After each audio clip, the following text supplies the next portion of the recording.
Hello everyone, आज हम देखने वाले हैं नेचुरल रिसोर्सेज के इंपॉर्टेंट क्वेश्चंस को, ताकि हमें एग्जाम के अंदर ये ना सोचना पड़े कि यार किस टाइप के क्वेश्चंस जो है वो आ गए हैं और ये तो हमने देखे ही नहीं। तो नहीं, आज से आपको कोई भी क्वेश्चन अननोन नहीं लगेगा। सारे क्वेश्चंस आपको ऐसे लगेंगे कि हाँ ये तो हमने स्कोरशाला में पढ़ लिए थे। So I Lavina Kumawat welcoming you all at Scoreshala. देखो, स्टार्ट करते हैं हमारे इंपॉर्टेंट क्वेश्चन से। अब ये इंपॉर्टेंट क्वेश्चन जो है ऐसा नहीं है कि नहीं यही एग्जाम में आने वाला, नहीं, लेकिन ये सिर्फ इसलिए होते हैं कि ताकि आपको चैप्टर को बार बार पढ़ने की जरूरत ना पड़े और आप क्वेश्चंस की फॉर्म में पूरे चैप्टर को रिवाइज कर ले और आपको बहुत ही इजी हो जाए पढ़ना भी। So the first question is, during summer if you go near the lake you feel relief from the heat. Why? Summer time के अंदर पानी के पास जाना तो किसको पसंद नहीं होता, और जहां अगर हम बात कर ले पूल की, वहां तो हमें ऐसे लग रहा है कि बस हमें वहीं पे बैठा दिया जाए तो कितना मजा आ जाए, बिकॉज गर्मी इतनी होती है कि रिलीफ ही नहीं मिल पाता। चाहे एसी हो, कूलर हो, लेकिन हमें रिलीफ नहीं मिलता क्योंकि वो इतनी ज्यादा कहते हैं वो ठंडक नहीं हो पाती है। सो अगर हम समर टाइम में किसी लेक के पास जाते हैं तो हमें इतना अच्छा लगता है कि बस हम यहीं पर बैठ जाएं, बिकॉज वहां पर हमें गर्मी थोड़ी सी कम लगती है। ऐसा क्यों होता है? बिकॉज वहां पर बहुत तेज हवाएं चलती है और उस हवा की वजह से हमें बहुत रिलीफ मिलता है। तो वो हवा चलती क्यों है? तो हमने एक चीज पढ़ी थी। क्या पढ़ा था हमने सी ब्रीज और लैंड ब्रीज के बारे में पढ़ा था कि सी ब्रीज क्या होती है, लैंड ब्रीज क्या होती है, समुद्र से आने वाली हवा, पानी के पास से आने वाली हवा।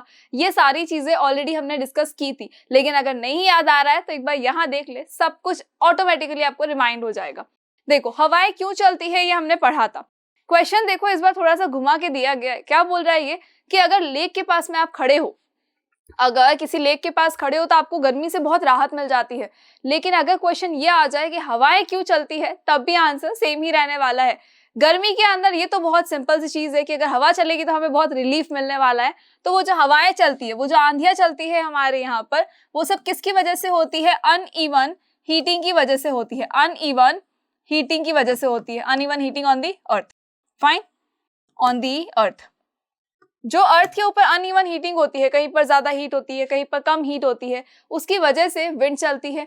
अब यहाँ पर अगर हम देखें तो सी ब्रीज और लैंड ब्रीज के बारे में हम डिस्कस कर सकते हैं, बिकॉज जब लेक की बात करते हैं तो अगर हमने कहा कि इस साइड में क्या है, हमारी लेक है, ये क्या है, हमारी लेक है, और अगर इस लेक के कॉर्नर पे अगर कोई पर्सन खड़ा है, अगर इस लेक के कॉर्नर पे कोई पर्सन खड़ा है, तो डेफिनेट सी बात है कि उसे बहुत रिलीफ मिलने वाला है, बिकॉज लेक की साइड से जो हवा इसकी तरफ आएगी उससे उसको बहुत राहत मिलेगी। तो ये हवाएं कैसे चल रही है? देखो, अगर हम सी ब्रीज की बात कर ले तो डे टाइम के अंदर, हम सिर्फ किसकी बात कर रहे हैं? हम डे टाइम की बात करते हैं। तो डे टाइम के अंदर बेसिकली होता क्या है? डे टाइम के अंदर जब बहुत ज्यादा धूप होती है, तो उस धूप की वजह से क्या होगा? ये जो पानी है ये भी गर्म होगा और ये जो यहाँ पर सैंड है ये भी गर्म होने वाली है। लेकिन हमें ये बहुत अच्छे से पता है कि सैंड जो होती है वो थोड़ी जल्दी गर्म हो जाती है। जो ये सैंड है ये जल्दी से गर्म हो जाएगी, ठीक है, हीट क्विकली, ये बहुत जल्दी गर्म होगी, और पानी जो है उसको थोड़ा सा टाइम लगेगा। इस पानी को थोड़ा गर्म होने में टाइम लगेगा, लेकिन इस सैंड को गर्म होने में ज्यादा टाइम नहीं लगा। तो जब ये सैंड गर्म हो चुकी है तो उसके ऊपर की जो एयर होगी वो भी क्या होगी? गर्म हो जाएगी। और इसके ऊपर की जो एयर है जब वो गर्म हो जाएगी तो हमें पता है कि जो वार्म एयर होती है वो हमेशा बहुत लाइट वेट होती है और वो हमेशा ऊपर की तरफ मूव करती रहती है। तो यहाँ से जब एयर के पार्टिकल्स सारे गर्म हो जाएंगे तो वो एयर पार्टिकल्स गर्म होने के बाद कहाँ जाएंगे? ऊपर की डायरेक्शन में मूव कर जाएंगे, ठीक है। जो एयर पार्टिकल्स है वो कहाँ चले जाएंगे? वो ऊपर की डायरेक्शन में मूव कर जाएंगे। तो जब ऊपर की डायरेक्शन में सारी हवा ऊपर चली गई है तो यहाँ नीचे क्या रहेगा? ब्लैंक स्पेस हो गया। और क्या ब्लैंक स्पेस वहां पर रह सकता है? बिल्कुल भी नहीं रह सकता। तो उस ब्लैंक स्पेस को फिल करने के लिए क्या होगा? इस साइड में जो एयर होगी वो यहाँ पर मूव करने लग जाएगी, बहुत ही जल्दी मूव करेगी। जिस स्पीड से, जिस वेलोसिटी से जो एयर है वो ऊपर की तरफ जा रही है, उसी वेलोसिटी से क्या होगा? पास की एयर उस स्पेस को फुलफिल करने के लिए वहां पर आ जाएगी।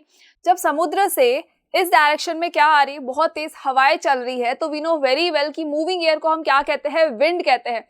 और इसी विंड की वजह से जब हम लेक के पास खड़े होते हैं तो हमें बहुत रिलीफ मिलता है, बिकॉज लेक के पास भी तो यही हो रहा है। लेक के आसपास भी क्या होगा? बहुत सारी मिट्टी होगी, बहुत सारी सैंड होगी, तो वहां पर भी क्या होगा? उस मिट्टी के ऊपर की जो एयर है वो गर्म होकर ऊपर की तरफ मूव कर जाएगी, और जो पानी होगा उस साइड से एयर उसको फिल करने के लिए आ जाएगी। तो वहां पर क्या होगी? बहुत तेज हवाएं चलेंगी और उस बहुत अच्छी सी ब्रीज की वजह से हमें बहुत रिलीफ मिलता है, ठीक है, fine. I hope you are getting my point. कि सी ब्रीज जो है उसी को हम यहाँ पर रिलेट कर रहे हैं। एंड अब आपके 2 पॉइंट्स क्लियर होते हैं। अगर क्वेश्चन आता है कि अनइवन हीटिंग ऑफ अर्थ क्या होता है तो भी आप बता सकते हैं। अगर ये आ जाए कि विंड कैसे चलती है तब भी आप बता सकते हैं। और अगर इस टाइप का क्वेश्चन आ जाए तब भी आप उसको बहुत ही आसानी से सॉल्व कर सकते हैं। फाइन, चलो आगे आ जाओ नेक्स्ट क्वेश्चन पे। नेक्स्ट क्वेश्चन क्या कहता है हमको? नेक्स्ट क्वेश्चन ये कह रहा है कि why does moon have very cold and very hot temperature variations just like from -190 degrees Celsius to 110 degrees Celsius, even though it is at the same distance from the sun as the earth is। देखो अगर हम बात करें हमारे solar system की, तो solar system के अंदर सेंटर में कौन होता है? सन होता है, ठीक है। सन से कुछ दूरी पर कौन है? अर्थ है। ये हमारा क्या है? सन। और इस सन से कुछ डिस्टेंस पर कौन है? अर्थ है। एंड अर्थ के चारों ओर कौन चक्कर लगाता है? अर्थ के चारों ओर जो चक्कर लगाने वाला है उसको हम क्या कहते हैं? मून कहते हैं। इस बेचारे को काला बना दिया हमने, कोई बात नहीं, समझ आया। चलो इसको हमने क्या नाम दिया? मून नाम दिया। मून है। अब ये जो मून है ये भी तो एक तरह से अगर देखा जाए तो सन से अर्थ की जो डिस्टेंस है, मून जब यहाँ आसपास में आएगा तो इसकी डिस्टेंस भी तो सिमिलर ही होगी, ऑब्वियस ही बात है। लेकिन फिर भी अगर हम देखें तो टेम्परेचर वेरिएशन बहुत ज्यादा है। क्या अर्थ के ऊपर कभी आपने देखा है कि -190 डिग्री सेल्सियस तक का टेम्परेचर हो गया, या -200 डिग्री सेल्सियस तक का टेम्परेचर है, या फिर 150 डिग्री सेल्सियस टेम्परेचर हो गया, या 110 डिग्री सेल्सियस टेम्परेचर हो गया? तो नहीं, बिल्कुल भी नहीं। अर्थ के ऊपर इतना टेम्परेचर पॉसिबल नहीं है। अगर इतना टेम्परेचर अर्थ के ऊपर हो गया तो फिर ह्यूमन बीइंग सर्वाइव नहीं कर सकता।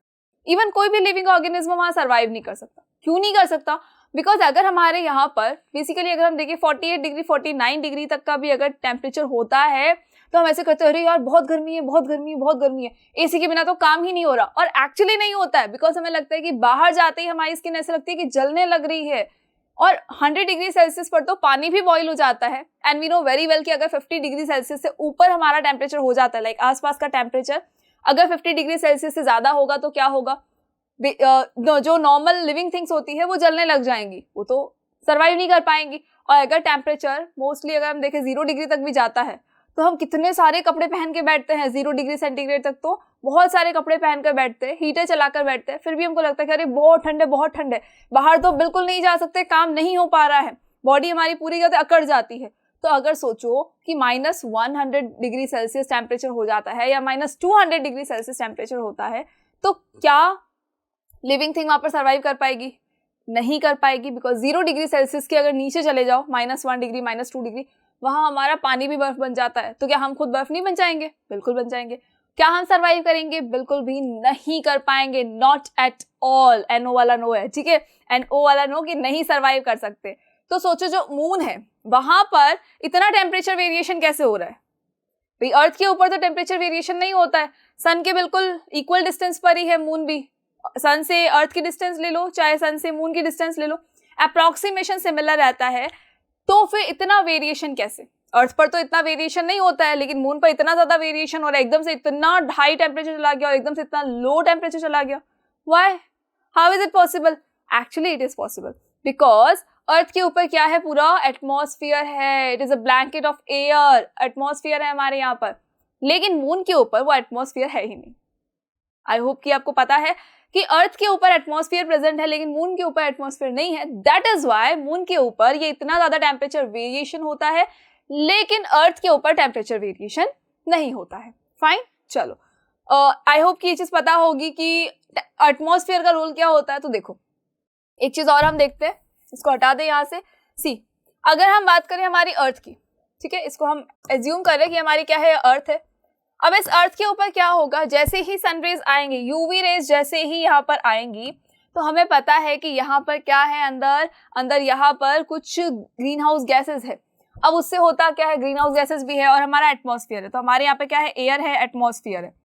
अब यहाँ पर जो एटमॉस्फेयर है वो क्या करेगा? इन सनरेज को जब अंदर आएगी तो वो उसको ट्रैप तो कर लेगा लेकिन उसको वहां से बाहर नहीं जाने देगा।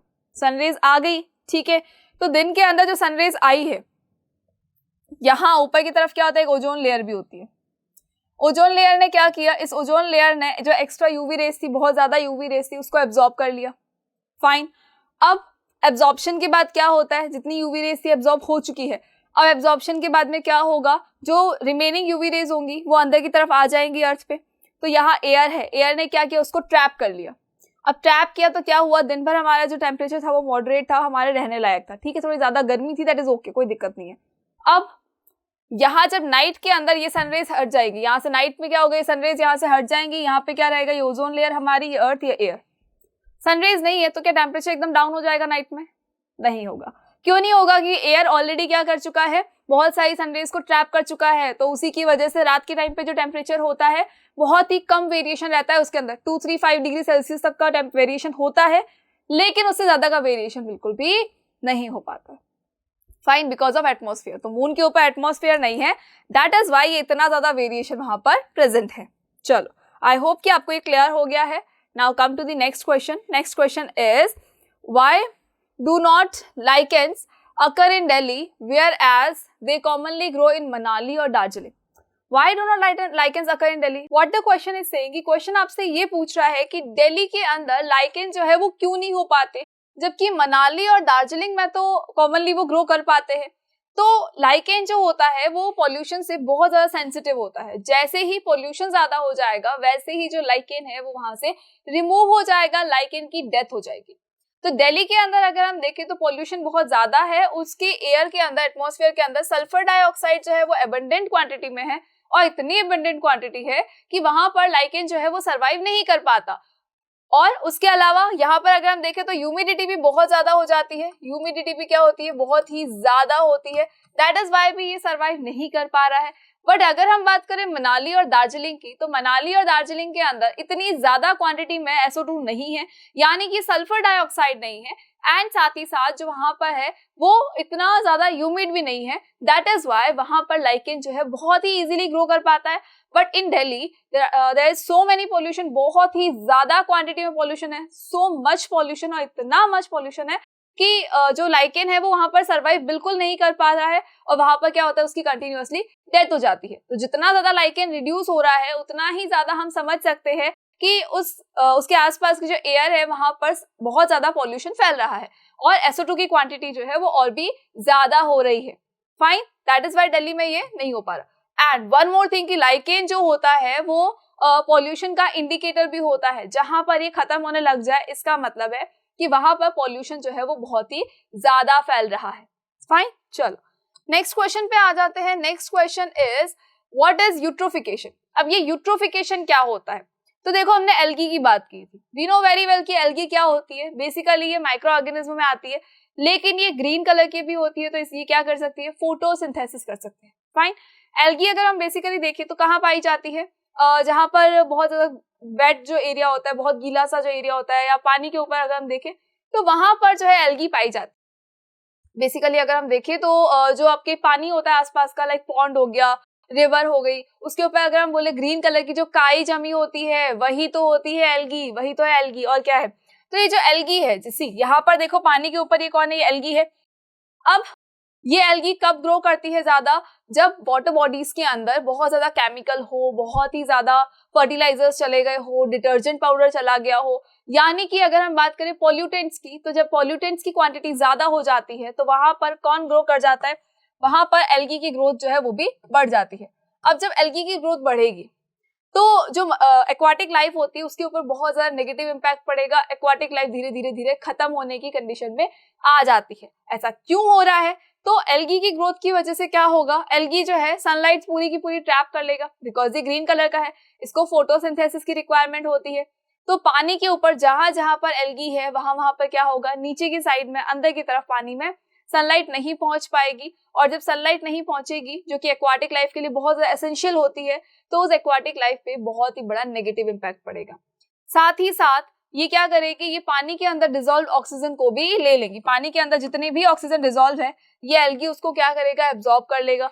तो पानी के अंदर जो ऑक्सीजन है उसी की वजह से तो एक्वाटिक लाइफ सर्वाइव कर पा रही है, फिश सर्वाइव करती है, सबमर्ज्ड प्लांट सर्वाइव कर पा रहे हैं। लेकिन जब उस पानी के अंदर की ऑक्सीजन जो है वो पूरी खत्म हो जाएगी तो वहां पर जो एक्वाटिक लाइफ है वो सर्वाइव नहीं कर पाएगी। अब सपोज फिश है, फिश को ऑक्सीजन कहाँ से मिल रही है, पानी के अंदर जो डिसॉल्व है उसी से मिल रही है। लेकिन अगर वो डिसॉल्व ऑक्सीजन खत्म हो जाएगी तो फिश को क्या ऑक्सीजन मिल पाएगी, नहीं मिल पाएगी, क्योंकि वो बाहर आकर तो सांस ले नहीं पा रही है। तो उस कंडीशन में क्या होगा, उस कंडीशन में जो एक्वाटिक लाइफ है उसकी डेथ हो जाएगी, जितनी भी ये फिश वगैरह है इनकी क्या हो जाएगी, डेथ हो जाएगी।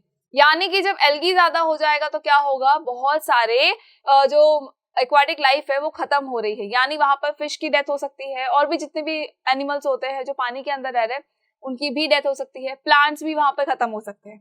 फाइन। और जो ये एल्गी की ग्रोथ एकदम से ज्यादा हो जाती है, इसी प्रोसेस को तो हम यूट्रोफिकेशन कहते हैं। सपोज यहाँ से क्या हुआ, फर्टिलाइजर्स रन ऑफ होके कहाँ चले गए, पानी में चले गए।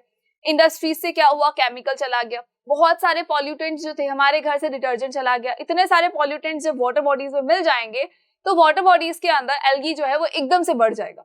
एकदम से जब बढ़ेगा तो उसे ही हम क्या कहते हैं, यूट्रोफिकेशन कहते हैं। फाइन। इसे ही हमने क्या नाम दिया है, यूट्रोफिकेशन नाम दिया है। सी आपको इस तरह से आंसर लिखना है। यस, ये आंसर हमेशा आप क्या करें, इसका स्क्रीनशॉट लेके रखें ताकि आपको पता रहे कि आपको किस तरह से इसका आंसर देना है। C excessive growth of phytoplanktons in water bodies because of discharge of sewage and detergent in it brings about a reduction of dissolved oxygen which affects other aquatic organisms and this is called eutrophication. Chalo. Next question is arrange the following steps in order of their sequence of occurrence in nitrogen cycle starting from nitrogen gas. Nitrogen cycle के अंदर जो nitrogen gas से start हो रहा है nitrogen cycle, उसके अंदर ये जितने भी आपको पॉइंट्स गिवन है इन सबको क्या करना है, सीक्वेंस में अरेंज करना है। इन सारे ही पॉइंट्स को आपको किस में अरेंज करना है, सीक्वेंस में। आप देखो फर्स्ट क्या गिवन है, अमोनिफिकेशन गिवन है, नेक्स्ट क्या है, नाइट्रिफिकेशन है, देन क्या है, डीनाइट्रिफिकेशन है, एंड देन नाइट्रोजन फिक्सेशन। तो वी नो वेरी वेल कि नाइट्रोजन जो होती है वो बेसिकली लिविंग ऑर्गेनिज्म के लिए बहुत ज्यादा इंपॉर्टेंट है। क्यों होता है, तो जब नाइट्रोजन की बात करते हैं तो नाइट्रोजन जो है उससे क्या बनता है, एमिनो एसिड बनता है नाइट्रोजन से, एंड इस एमिनो एसिड से क्या बनता है, प्रोटीन बनता है।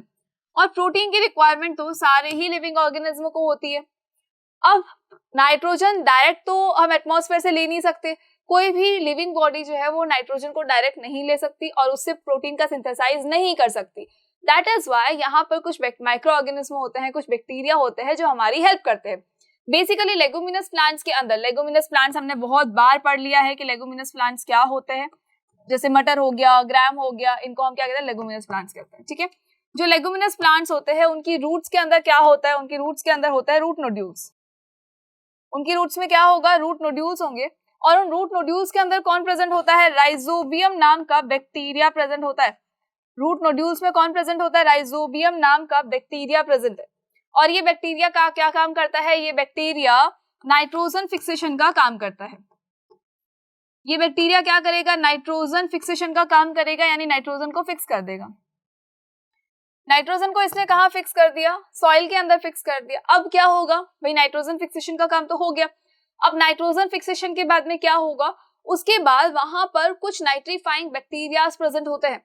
तो नाइट्रोजन फिक्सेशन के बाद में क्या किया जाता है, सबसे पहले अमोनिफिकेशन किया जाता है। नाइट्रोजन को लिया जाएगा, पानी भी होगा साथ में, और उससे क्या किया जाएगा, अमोनिफिकेशन किया जाएगा। अमोनिफिकेशन किया जाएगा यानी कि अमोनिया बनाया जाएगा, NH4 बनाया जाएगा, अमोनिफिकेशन होगा। एंड इस अमोनिफिकेशन के बाद में क्या होने वाला है, अमोनिफिकेशन के बाद में जितने भी नाइट्रीफाइंग बैक्टीरियाज होते हैं वो क्या करते हैं, नाइट्रोजन से नाइट्रोजीनियस कंपाउंड्स बनाने का काम करते हैं, यानी कि क्या करेंगे, नाइट्रिफिकेशन का काम करेंगे। तो इसके बाद क्या हुआ, देखो नाइट्रिफिकेशन हुआ। अब इस नाइट्रिफिकेशन के बाद में जितना भी नाइट्रिफिकेशन हो चुका है, नाइट्रेट्स है, नाइट्राइट्स थे, जो भी बनने थे वो सब बन चुके हैं। तो उसके बाद प्लांट बॉडी क्या करेगी, उनको यूटिलाइज कर लेगी, और जब प्लांट बॉडी उनको यूटिलाइज करेगी तो उसके बाद वही जो नाइट्रिफिकेशन था जिससे नाइट्राइट्स बने, नाइट्रेट्स बने, उनसे जब प्लांट बॉडी ने सारा कुछ ले लिया तो प्लांट बॉडी में क्या चला गया, नाइट्रोजन के कंपाउंड्स चले गए हैं। यानी कि अब प्लांट बॉडी क्या कर सकती है, उस नाइट्रोजन से प्रोटीन का फॉर्मेशन कर सकती है। प्रोटीन का फॉर्मेशन होगा और वही प्रोटीन बाद में कौन होगा, लिविंग ऑर्गेनिज्म जो है वो भी ले पाएंगे। यानी हम जब फूड लेते हैं प्लांट से तो हमें सारे न्यूट्रिएंट्स मिलते हैं और उसके अंदर हमें प्रोटीन भी मिलता है। तो प्लांट बॉडी से सारे लिविंग ऑर्गेनिज्म को क्या मिल गया, प्रोटीन मिल गया। अब जो रिमेनिंग जो नाइट्रोजीनियस कंपाउंड्स है जो सॉइल के अंदर प्रेजेंट है उनका क्या होगा, तो वहां पर डीनाइट्रीफाइंग बैक्टीरिया भी होते हैं। उसी सॉइल के अंदर जहां नाइट्रीफाइंग बैक्टीरिया है वहां पर डीनाइट्रीफाइंग बैक्टीरिया भी होते हैं, और वो बैक्टीरिया क्या करते हैं, वो बैक्टीरिया डीनाइट्रिफिकेशन का काम करते हैं, डीनाइट्रिफिकेशन का काम करेंगे। और जो नाइट्रोजीनियस कंपाउंड्स होते हैं वो डीनाइट्रिफिकेशन, जो नाइट्रोजीनियस कंपाउंड्स होते हैं उन कंपाउंड्स को अगेन ब्रेक करते हैं और उसमें से ब्रेक करके जो नाइट्रोजन होती है उसको फिर से एटमॉस्फेयर में रिलीज कर दिया जाता है। तो ये कौन सा प्रोसेस होता है? ये डीनाइट्रिफिकेशन का प्रोसेस होता है और ये भी कौन करता है? डीनाइट्रिफाइंग बैक्टीरिया करते हैं। तो आई होप कि अब आपको सीक्वेंस मिल चुका है कि सबसे पहले क्या हुआ है। सबसे पहले हुआ है ये नाइट्रोजन फिक्सेशन, देन क्या हुआ? अमोनिफिकेशन, देन उसके बाद क्या हुआ? नाइट्रिफिकेशन, एंड उसके बाद क्या हुआ? डीनाइट्रिफिकेशन। अगर आपको नाइट्रोजन साइकिल पूरा लर्न है तो आप डेफिनेटली इसको सीक्वेंस में अरेंज कर सकते हो। तो सिर्फ ये नहीं सोचना कि अरे हाँ क्या होगा क्या होगा क्या होगा, अरे नहीं भैया, डायरेक्ट नाइट्रोजन साइकिल को याद करो और नाइट्रोजन साइकिल अगर पूरा याद है तो डेफिनेटली आपको क्लियर हो जाएगा कि इन सबका सीक्वेंस क्या होगा। सी यहाँ आ जाओ एक बार, आई होप कि इससे आपको थोड़ा जल्दी समझ में आ जाएगा। देखो सबसे पहले क्या हुआ, रूट नोड्यूल्स में क्या होगा? रूट नोड्यूल्स में हमेशा क्या होगा? सबसे पहले नाइट्रोजन फिक्सेशन होगा। नाइट्रोजन फिक्स नहीं होगी जब तक, तब तक तो नाइट्रोजन साइकिल शुरू ही नहीं होने वाला है। तो सबसे पहले क्या होगा? नाइट्रोजन फिक्सेशन होगा। जब नाइट्रोजन फिक्सेशन हो जाएगा, जब जो लेगुमिनस प्लांट्स की रूट्स के अंदर जो राइजोबियम बैक्टीरिया है उसने नाइट्रोजन फिक्सेशन का काम कर लिया है, तो उसके बाद क्या होगा? उसके बाद होगा अमोनिफिकेशन। उसके बाद क्या होगा? सी, यहाँ पे नाइट्रोजन फिक्सिंग बैक्टीरिया थे, नाइट्रोजन फिक्सेशन कर लिया, देन क्या हुआ? यहाँ पर अमोनिफिकेशन हुआ। अमोनिफिकेशन के बाद देखो कौन है? नाइट्रीफाइंग बैक्टीरिया है। नाइट्रीफाइंग बैक्टीरिया ने क्या किया? नाइट्रेट्स बनाए, नाइट्राइट्स बनाए। उसके बाद क्या हुआ? देखो ये सारे क्या बन गए? नाइट्रेट्स, नाइट्राइट्स बन गए। देन प्लांट बॉडी ने उनको एब्जॉर्ब कर लिया। ठीक है, अब जो रिमेनिंग नाइट्रोजीनियस कंपाउंड्स है, नाइट्रेट्स है, नाइट्राइट्स है, जितने भी है, उन सबका क्या होगा? उन सब से यहाँ देखो, उन सबका क्या होगा? डीनाइट्रीफाइंग बैक्टीरिया जो है वो डीनाइट्रीफाइंग बैक्टीरिया क्या करेंगे? उनको ब्रेक करेंगे और ब्रेक करके जो नाइट्रोजन होगी वो फिर से कहाँ रिलीज कर दी जाएगी? एटमॉस्फेयर में रिलीज कर दी जाएगी। तो इसे ही हम क्या कहते हैं? डीनाइट्रिफिकेशन कहते हैं। फाइन, तो आई होप कि अब आपको सीक्वेंस अच्छे से मिल चुका है, अच्छे से अब ये याद भी रहेगा। चलो आगे आ जाओ। Next question is, do we ever come across phenomenon of green house effect in daily life? Is it? क्या पहले कभी हमने रियल लाइफ के अंदर कभी हमने ग्रीन हाउस इफेक्ट को देखा है? तो हाँ, बहुत जगह देखा है। कहाँ कहाँ देखा है? सोचो, जब कार को धूप के अंदर रख दिया जाता है, जब भी किसी कार को धूप के अंदर रख दिया जाएगा तो क्या होगा? उसके अंदर बहुत ज्यादा गर्मी हो जाती है, बहुत ज्यादा गर्मी। क्या डेली लाइफ के अंदर भी आपने कभी ग्रीन हाउस इफेक्ट को फील किया है, एक्सपीरियंस किया है? भाई जनरली हम क्या कहते हैं कि ग्रीन हाउस इफेक्ट हम कहाँ यूज करते हैं? जहां पर होती है बहुत ज्यादा ठंड और वहां पर प्लांट्स डायरेक्टली ग्रो नहीं कर सकते। दैट इज वाई क्या लगाया जाता है? एक ग्रीन हाउस लगाया जाता है और उस ग्रीन हाउस के अंदर क्या होगा? सारी की सारी सनरेज आएंगी और वो वहीं पर ट्रैप हो जाएंगी और उस ट्रैप होने की वजह से क्या होगा कि उस ग्रीन हाउस के अंदर का टेम्परेचर जो है वो मॉडरेट हो जाएगा for the plants. Otherwise plants grow नहीं कर पा रहे थे, लेकिन अब प्लांट्स ग्रो कर पाएंगे। फाइन, तो क्या वही ग्रीन हाउस इफेक्ट आपको कहीं और भी नजर आता है? रियल लाइफ के अंदर नजर आता है? तो जी हाँ, बिल्कुल नजर आता है। कहाँ नजर आता है? तो हमारी कार के अंदर। जब भी हम किसी 4 व्हीलर को बाहर धूप के अंदर रख देते हैं और थोड़े टाइम बाद अगर जाकर देखते हैं तो हमें ऐसे फील होता है कि लाइक अंदर की तरफ तो इतनी ज्यादा गर्मी है। जैसे ही हमने कार का गेट खोला और हम बैठने लगे तो हमें फील हुआ कि यार अंदर बहुत ज्यादा गर्मी है, जितनी बाहर नहीं है। भले ही बाहर बहुत थी, लेकिन फिर भी अगर कंपैरिजन किया जाए तो हमें फील होगा कि आउटर साइड के अंदर इतनी ज्यादा गर्मी नहीं है जितनी ज्यादा कहाँ है? अंदर की तरफ है, उस कार के अंदर की तरफ। फाइन, तो ये क्या है? ग्रीन हाउस इफेक्ट ही तो है। लाइक कार की जो बॉडी थी उसने क्या किया? सनरेज को ट्रैप कर लिया और उस ट्रैपनेस की वजह से क्या हुआ कि सनरेज जो है वो बाहर नहीं जा पाई। तो कार के अंदर का जो टेम्परेचर है वो बढ़ गया और उसी की वजह से जब हम कार के अंदर बैठते हैं तो हमें फील होता है कि अंदर बहुत ज्यादा गर्मी है। इतनी ज्यादा तो बाहर भी नहीं है, अंदर का जो टेम्परेचर है वो थोड़ा ज्यादा है। फाइन, उसके अलावा हम ये चीज कहाँ देख सकते हैं? तो उसके अलावा कई बार हम नोट करते हैं कि जो ऊपर के जो रूम्स होते हैं, जो हमारे घर में सबसे ऊपर वाले जो रूम्स होते हैं जहां पर सनलाइट बहुत डायरेक्ट आती है, वही नीचे के जो रूम्स होते हैं वहां पे डायरेक्ट नहीं आ सकती, बिकॉज छत के ऊपर ऑलरेडी हम सेकंड फ्लोर थर्ड फ्लोर बना रखा होता है। फाइन, लेकिन जो सबसे ऊपर के रूम्स होते हैं जहां पर अगर हम कहें कि 2 साइड से धूप आ रही है या 3 साइड से कहीं अगर धूप आती है तो हम ये फील करेंगे कि अंदर रूम के अंदर जाते ही हमें लगता है कि यार बहुत ज्यादा गर्मी है, जितनी बाहर हमें नहीं लग रही है। अंदर गए तो हमें क्या फील हुआ कि यार अंदर बहुत ज्यादा सफोकेशन सा हो रहा है, बहुत गर्मी सी हो रही है। ये क्यों हुआ? ये भी ग्रीन हाउस इफेक्ट की वजह से हुआ। फाइन, चलो, सो आई होप कि ये क्वेश्चन आपको क्लियर हो गया होगा। Come to the next question, that is name any 4 carbon containing molecules which are essential for living beings. ऐसे 4 कार्बन कंटेनिंग मॉलिक्यूल्स बताने हैं जो कि लिविंग बीइंग्स के लिए बहुत ज्यादा इंपॉर्टेंट है। तो सी, लिविंग बीइंग्स के लिए बेसिकली अगर हम देखें तो इंपॉर्टेंट क्या होता है न्यूट्रिएंट्स के लिए? सॉरी एनर्जी के लिए। न्यूट्रिएंट्स इंपॉर्टेंट होता है भाई, प्रोटीन इंपॉर्टेंट है, कार्बोहाइड्रेट इंपॉर्टेंट है, फैट इंपॉर्टेंट है, सारे ही न्यूट्रिएंट्स इंपॉर्टेंट होते हैं। उन्हीं न्यूट्रिएंट्स में हमको पता है कि जो लिपिड्स होते हैं वो भी बहुत इंपॉर्टेंट होते हैं और उसके अंदर क्या होता है, कार्बन होता है। नेक्स्ट अगर हम देखें तो हमारी बॉडी के अंदर जो फूड हमारा स्टोर किया जाता है वो किस फॉर्म में होता है, वो ग्लूकोज की फॉर्म में किया जाता है। और ग्लूकोज को हम क्या कहते हैं, C6। ग्लूकोज को हम क्या कह रहे हैं, ग्लूकोज को हम कहते हैं C6H12O6। ठीक है, बेसिकली अगर देखें तो ये क्या है, इट इज एन कार्बोहाइड्रेट। ये क्या है, ये कार्बोहाइड्रेट है, ग्लूकोज है।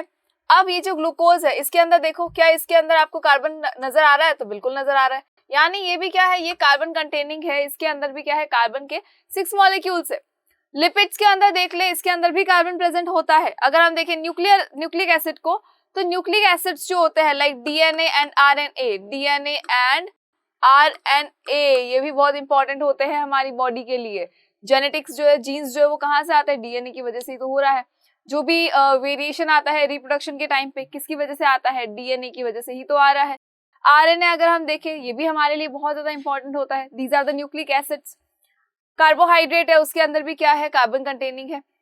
प्रोटीन की अगर बात कर ले तो प्रोटीन तो हमारे लिए बहुत ही ज्यादा जरूरी होता है, बिकॉज ये क्या है, बॉडी बिल्डिंग फूड है। उसके बिना हमारी बॉडी जो है अच्छे से ग्रो नहीं करेगी, वो अच्छे से बिल्ड नहीं कर पाएगी, रिपेयर नहीं हो पाएगी। तो प्रोटीन के अंदर भी क्या होता है, कार्बन प्रेजेंट होता है।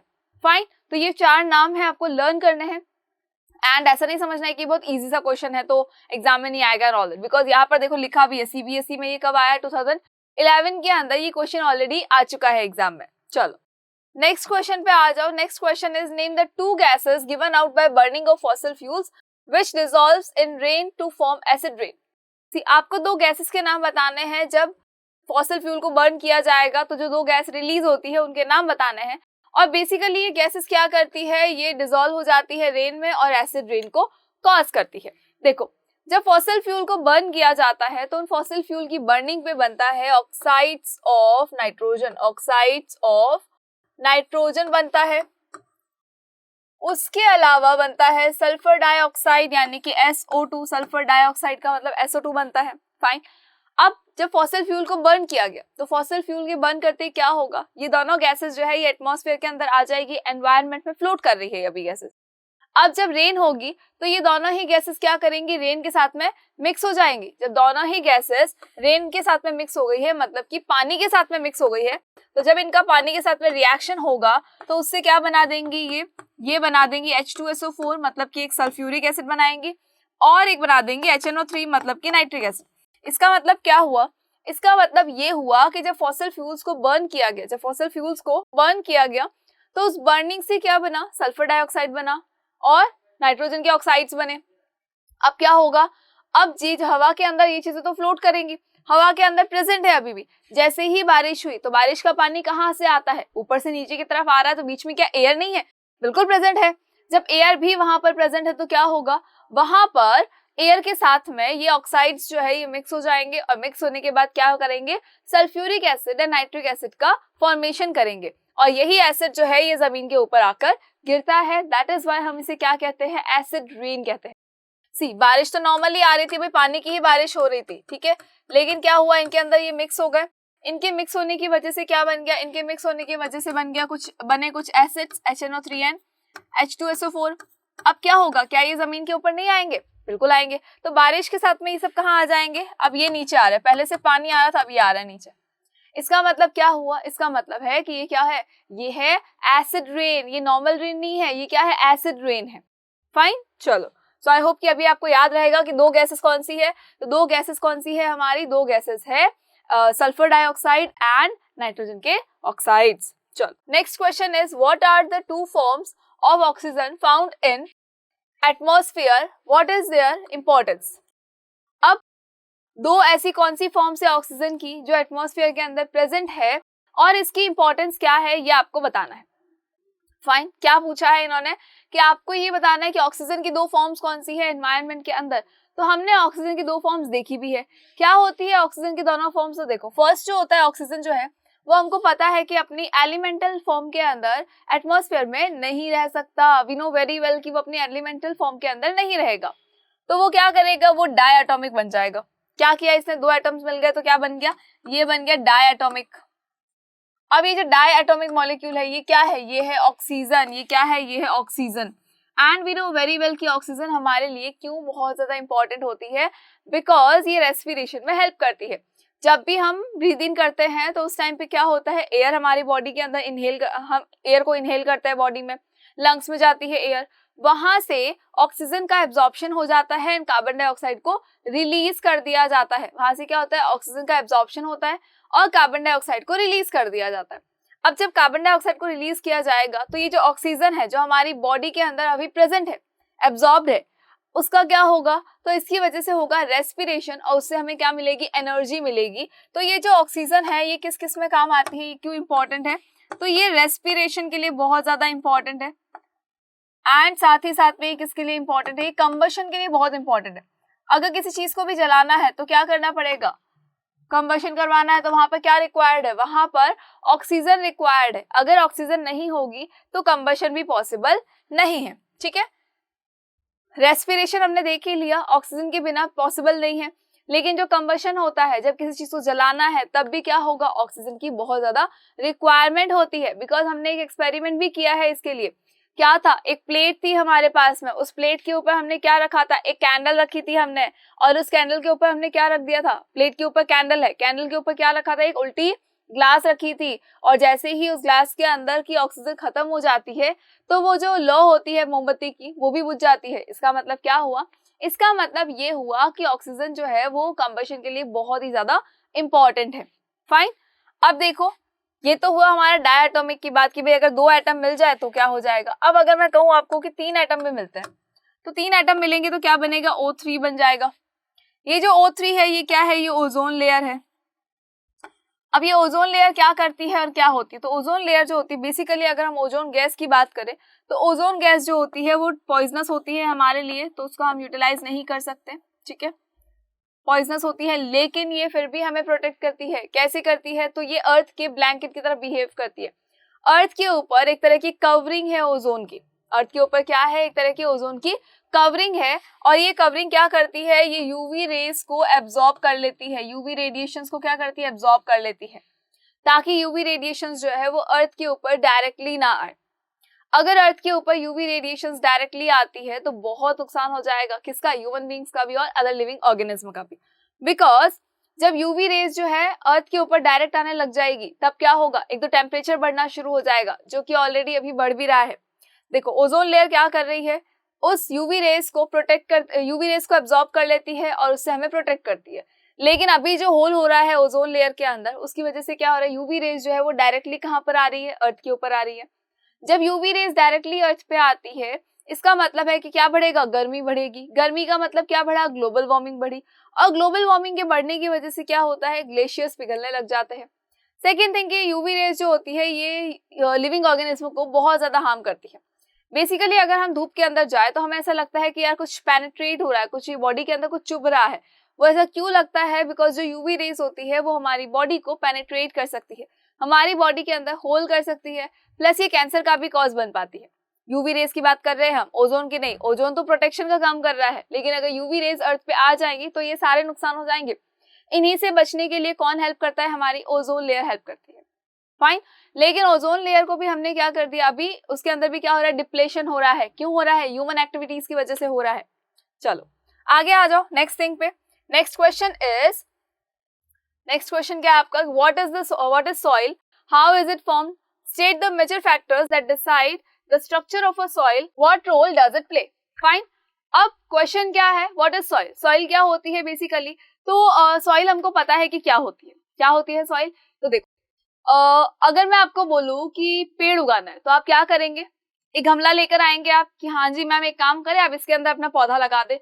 अब लगाने के लिए, होल्डिंग के लिए आप क्या करोगे, होल्डिंग के लिए आप एक ब्राउन कलर का सब्सटेंस लेके आओगे और आप उसको क्या कहेंगे कि मैम ये क्या है, मिट्टी। मिट्टी का मतलब ये क्या है, सॉइल है।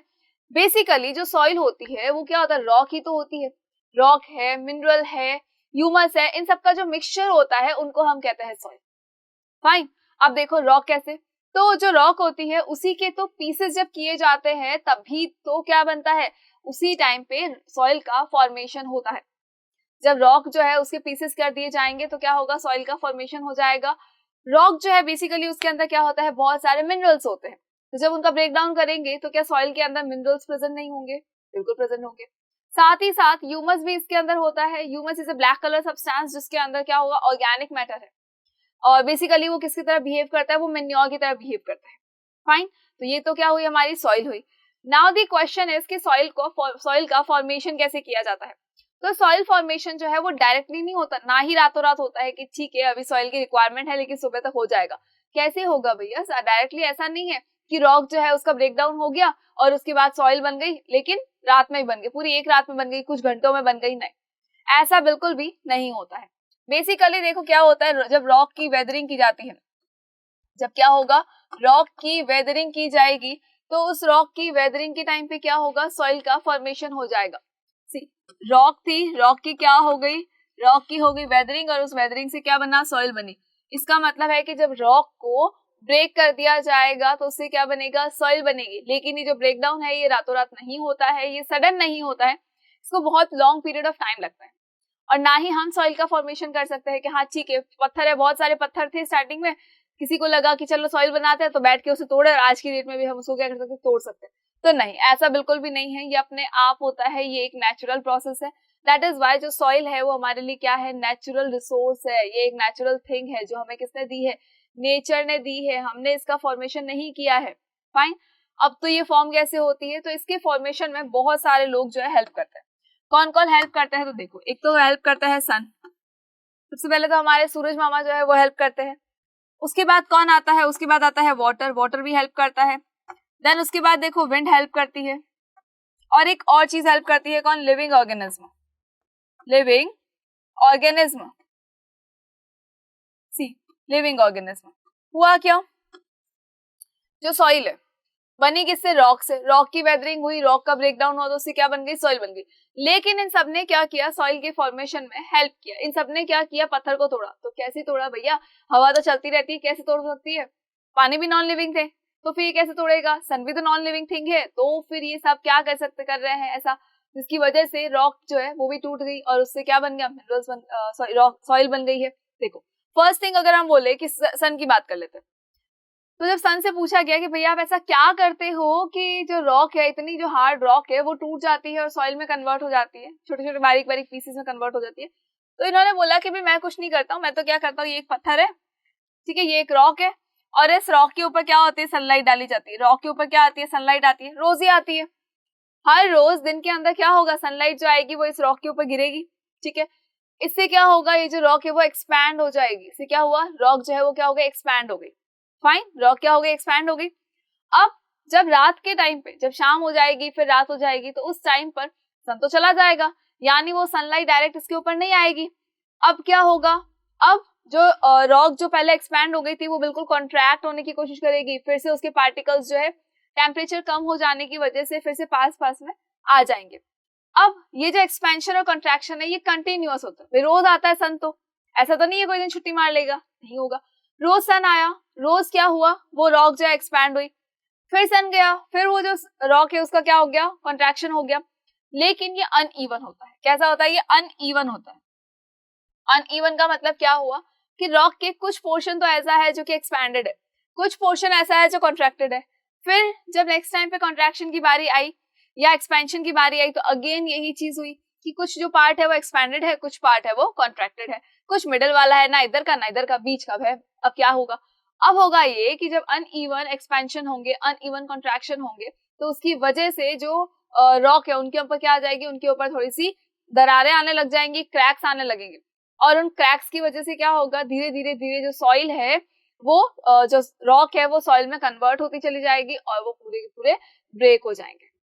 Fine, getting my point. चलो नेक्स्ट थिंग इज वाटर।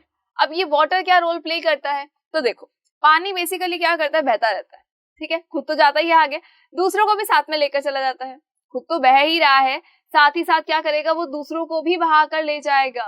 तो जब ये पानी बहता है तो ये क्या करता है, अपने साथ में बहुत सारी रॉक्स को भी बहा कर ले जाता है, कभी बहा कर ले जाएगा, फिर वो जो रॉक है वो बहते बहते क्या करेगी, कभी किसी से टकराएगी, कभी किसी से टकराएगी, कभी कोई पत्थर से टकराएगी, कभी ऊंची लहरों में आएगी, कभी कहीं आएगी, तो उस टकराने की वजह से क्या होता है कि जो रॉक है वो थोड़ी थोड़ी ब्रेक होने लगती है पीसेस के अंदर, और जब वो ब्रेक होना शुरू हो जाती है तो इसका मतलब क्या हुआ, सॉइल का फॉर्मेशन स्टार्ट हो चुका है।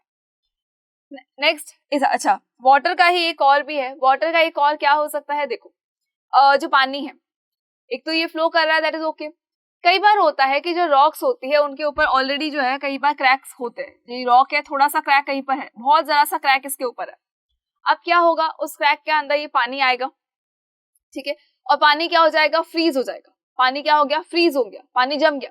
अब जमने से क्या होगा, थोड़ा सा पहले अगर वो इतने स्पेस में था पानी, तो अब थोड़ा सा उसको स्पेस ज्यादा चाहिए। फिर क्या होगा, जब टेम्परेचर अगेन बढ़ेगा, फिर वो पानी जो है पिघल जाएगा और वो चला जाएगा। फिर उसकी जगह दूसरा पानी आएगा, जब ठंडा होगा और टेम्परेचर जो है कम हो जाएगा, ठंडी हो जाएगी, तब क्या होगा, फिर वो बर्फ में कन्वर्ट होगा।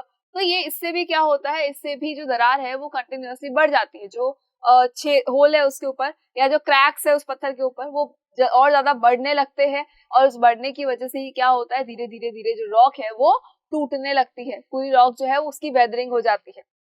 The next thing is wind. अब विंड कैसे हेल्प कर रहा है, तो विंड भी ऐसे ही करता है बेसिकली, कि जो विंड है वो चलती रहती है, हवा है चलती रहेगी कंटिन्यूअसली, रुकेंगी तो नहीं बिल्कुल भी। तो हवा क्या करती है, अपने साथ में रॉक को भी लेकर चली जाती है, ठीक है। हवा क्या करेगी, अपने साथ में अपना रास्ता जो है अच्छे से काटने के लिए क्या करेगी, रॉक को लेकर जाएगी। अब जो रॉक है बेचारा उड़ तो सकता नहीं है, तो होगा क्या, नीचे ही रेंगता हुआ चलेगा। अब उस टाइम पे क्या होगा कि रॉक जो है वो कहीं और से टकरा भी सकती है, कभी कहीं से टकराएगी, कभी कहीं से टकराएगी, फिर आगे जाएगी, फिर पीछे आएगी। तो जब इतनी ज्यादा टकराहट होगी तो उससे क्या होगा, जो रॉक है वो टूटने लग जाएगी, वो ब्रेक होने लगेगी, और उससे भी क्या होता है, सॉइल का फॉर्मेशन हो जाता है। फाइन, चलो नेक्स्ट थिंग पे आ जाओ। ये बहुत इंपॉर्टेंट है। ये क्या है, ये है लिविंग थिंग्स, लिविंग ऑर्गेनिज्म। जितने भी लिविंग ऑर्गेनिज्म होते हैं उनमें से कुछ ऐसे हैं जो क्या करते हैं, रॉक की वेदरिंग में हेल्प करते हैं। कौन करता है, तो देखो यहाँ पर हेल्प करेगा कौन, लाइकेन। लाइकेन जो होता है वो कहाँ होता है, तो बेसिकली वो रॉक के ऊपर उग जाता है। अब उस रॉक के ऊपर वो क्या करेगा, उगने के बाद में वहां पर एक केमिकल सब्सटेंस छोड़ेगा, और उस सब्सटेंस के रिलीज होने की वजह से क्या होता है कि जो पत्थर है वो धीरे धीरे धीरे सॉइल में कन्वर्ट होने लगता है। या फिर ये भी हो सकता है कि कोई सॉइल है, कोई जो रॉक है उसके ऊपर एक कोई प्लांट उगाया है, लेकिन उसकी जो रूट्स है वो अंदर की तरफ पेनिट्रेट कर रही है, अंदर जा रही है।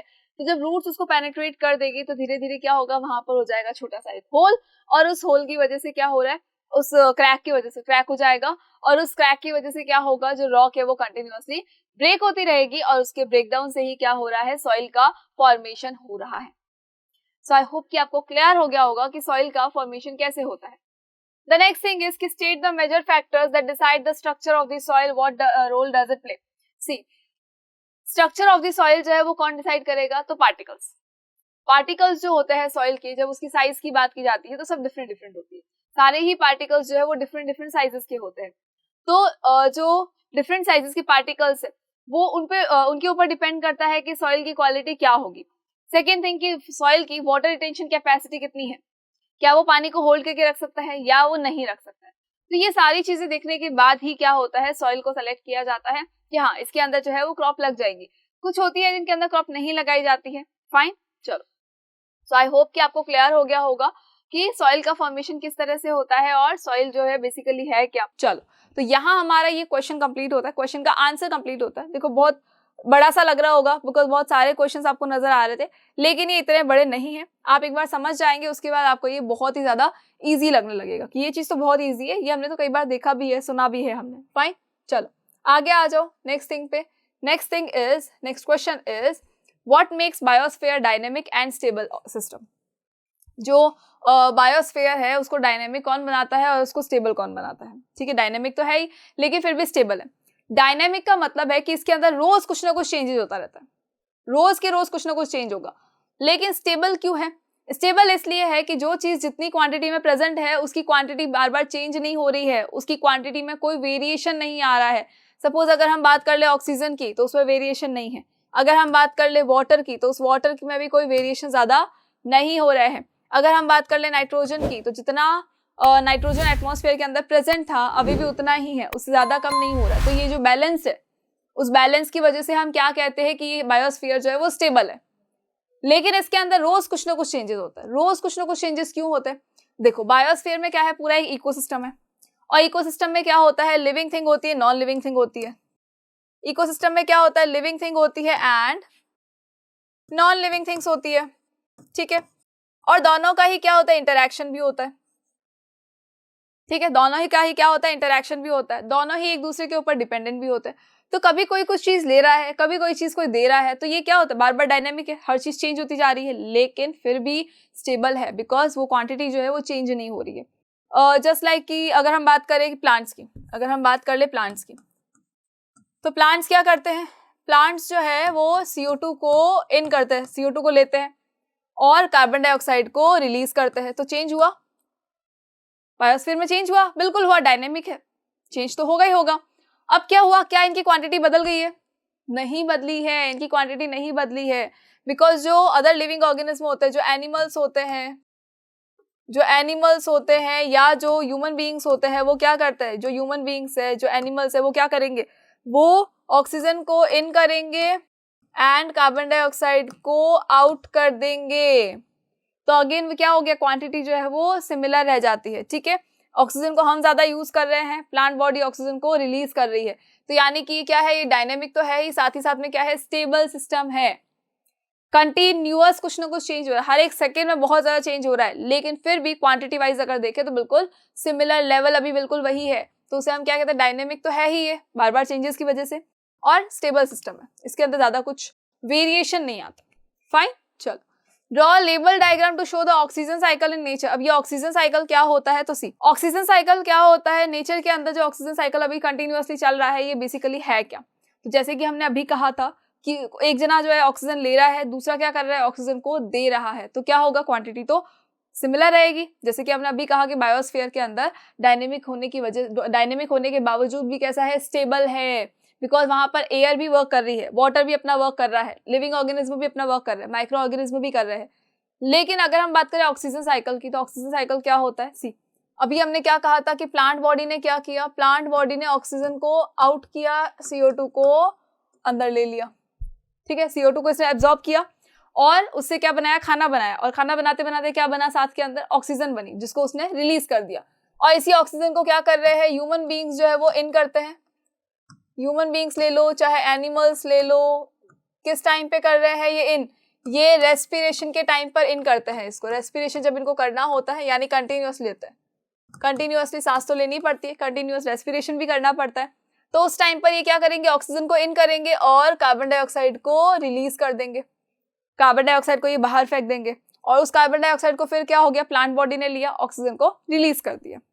फाइन, तो अब ये जो साइकिल है ये कंटिन्यूअस चलता रहता है, इसीलिए ऑक्सीजन का जो लेवल है वो अभी भी उतना ही है जितना पहले था। एयर कंपोजिशन के अंदर जब हम बात करते हैं ऑक्सीजन की, तो कितना है वो 21% है, और ये चेंज क्यों नहीं हो रहा है, ये इस वजह से नहीं हो रहा है। दैट इज वाई कहा जाता है कि बहुत ही ज्यादा प्लांट लगाने चाहिए, जितनी ज्यादा पॉपुलेशन हो रही है उससे ज्यादा तो यहाँ पर क्या होने चाहिए, प्लांट होने चाहिए, ताकि ऑक्सीजन जो है उसका साइकिल चलता रहे और ऑक्सीजन का लेवल जो है वो भी मेंटेन बना रहे, बिल्कुल परफेक्टली रहे।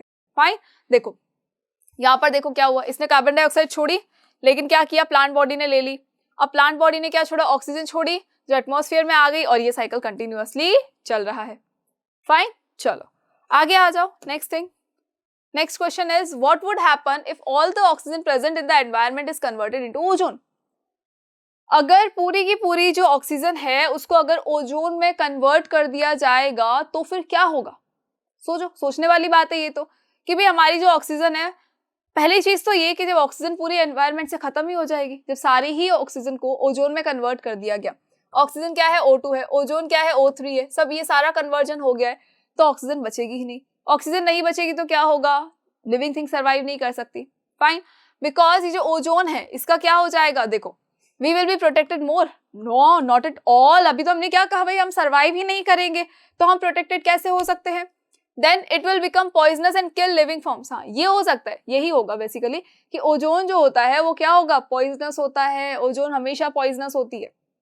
ये चीज हमेशा याद रखिए कि जो ऑक्सीजन है वो हमारे लिए अच्छी है, लेकिन जैसे ही उसके अंदर एक मॉलिक्यूल एक्स्ट्रा आ जाएगा, O3 बन जाएगा, यानी ओजोन बनेगा, तो ओजोन हमेशा हमारे लिए क्या होती है, पॉइजनस होती है, वो टॉक्सिक होती है।